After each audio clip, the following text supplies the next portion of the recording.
roku 2016 som sa zúčastnil v španielskom šampionáte RFME na 8 pretekoch.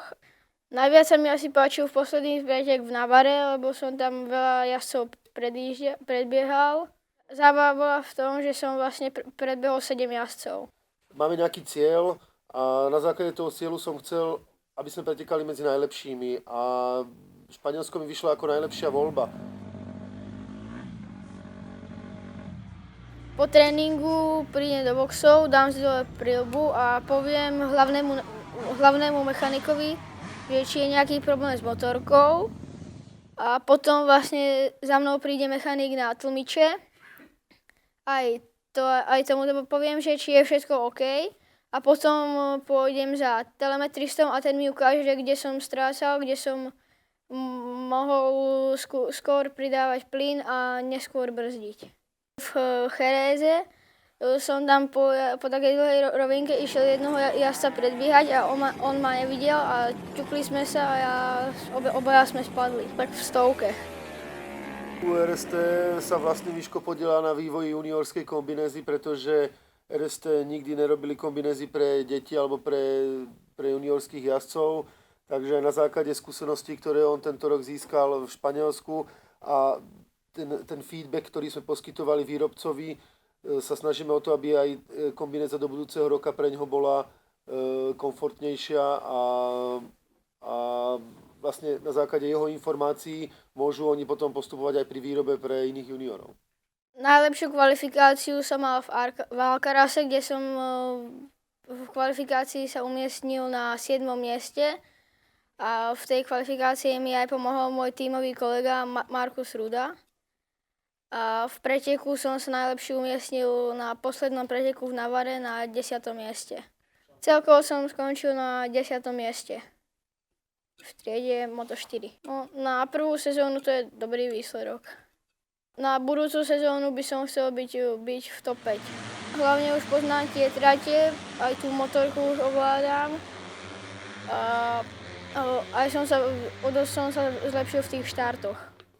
Túto sezónu som mal niekoľko pádov a medzi jedné z nich patrí aj pád v poslednom tréningu na Slovakia Ringu, kedy tatko zvolil špatnú zmes pneumatík a v poslednej zákrute som dostal highsider. Vykoplo ma to z motorky a spadol som. No, najťažší pretek bol asi ten prvý, lebo vlastne to boli moje prvé preteky na tej motorke a predtým som s ňou absolvoval len pár testov a asi najťažšie na tom bol ten štart, z čoho som mal veľké obavy. No už aj v tej druhej polke tej sezóny, čo sme aj na Moriwaki potrénovali tie štarty, tak sa to zlepšilo. Hlavne musím sledovať dodáčky, aby mi tá motorka pri tom rozjazde neskapala. A potom už len dúfam, že na tom štarte predbehnem čo najviac jazdcov. Keď ideme do tej prvej zákruty, tak sa hlavne snažím, aby som sa dostal čo najviac dopredu a aby sme sa tam s niekým neťukli. Osobne si myslím, že tento hokej mu umožňuje aj, alebo vďaka nemu získava takú určitú orientáciu v rýchlosti a má tam taký skrátený čas na to rozhodovanie, čo zase myslím, že do motoriek nám môže priniesť niečo pozitívne.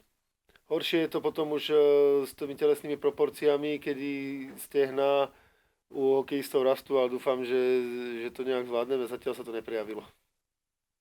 Najzaujímavejšie je byť v tej skupinke a predbiehať sa tam s tými ostatnými jazdcami. Časy sa zlepšujú, progres je znateľný, výsledky sú dobré, jazdca to baví. To sú pre mňa aspekty, ktoré stačia k tomu, aby som spravil preto všetko, aby sme mohli pretekať v tento šampionáte a ďalšiu sezónu.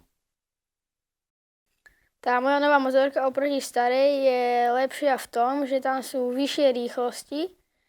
Aj tam pribudol quickshifter a maximálna rýchlosť je tam okolo tých 180-190. Úroveň toho španielského šampionátu, toho prechodu na tie trate, motocykel špičkový, tým na úrovni, trate z majstrovstiev sveta. Tento rok sme išli na 4 tratiach, ktorí sa jazdí majstrovstvá sveta. To nepoznám Slováka, ktorý v juniorskom veku má odskúšané takéto veci a pritom potenciály, ktorý si ja myslím osobne, že v Miškovi je pravdepodobnosť, že keby sme sa o nejaké 4 roky uchádzali možno o pretekaní v tom Red Bull Cupe, je tam väčšia pravdepodobnosť toho úspechu, keď bude pretekať s jazdcami, ktorí v tom šampionáte pretekajú. Pretekať na tratiach, ktoré sa v tomto šampionáte idú. A celý ten kolotoč v tomto Španielsku je tak nastavený, že vlastne aj celý ten systém, aj časový plán je podobný ako majstrovstvá sveta.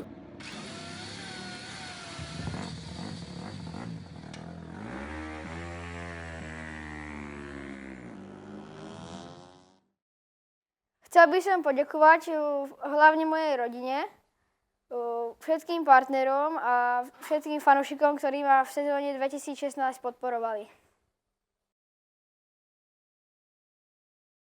A môj brat vám za to zaspieva pesničku. Môžu? Jasné. Príď Mikuláš, Máričko, dám ti pusu